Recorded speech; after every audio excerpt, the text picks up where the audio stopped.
Healing feelings of betrayal. In other words, why did they cheat? I want to look at it perhaps from a slightly different perspective than you may have thought of already.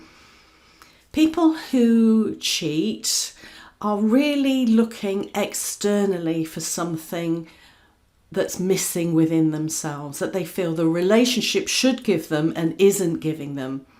And it's perfectly possible that they are avoiding looking at providing what it is that they feel is missing for themselves. People can also feel as though they're not needed in a relationship. In other words, they want to feel needed, they want to feel important because they don't necessarily feel that importance for themselves. Or they might want to rescue another to feel as if they're that knight in shining armour or whatever it might be. In other words, cheating without really looking at the relationship openly with the person you're in a committed relationship with is a way of saying that this relationship isn't providing me with what I need, but without looking as to whether you need to provide that for yourself in order to have a healthier relationship. So you could say, some people say, well, once a cheater, always a cheater. What I would say is serial cheating is serial avoidance at looking at the self, at looking at what is it that we feel is missing in our lives that we are not providing for ourselves, because really we're looking for a strong self-identity, a sense of our own self-worth.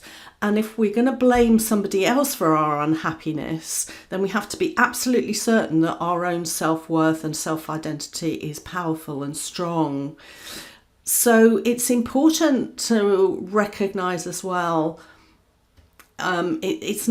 it's rarely a one-way situation, is it? There's two people involved. You chose each other.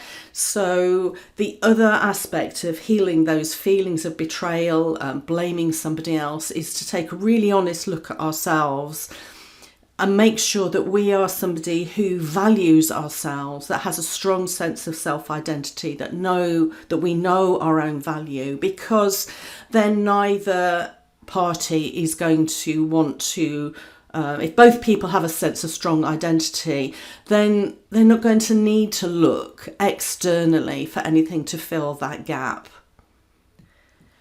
Where there's no need to feel needed because we know our value, we don't need to rescue somebody else, they don't need to rescue us. In other words, the key to healing those feelings of betrayal is to be the star of your own show.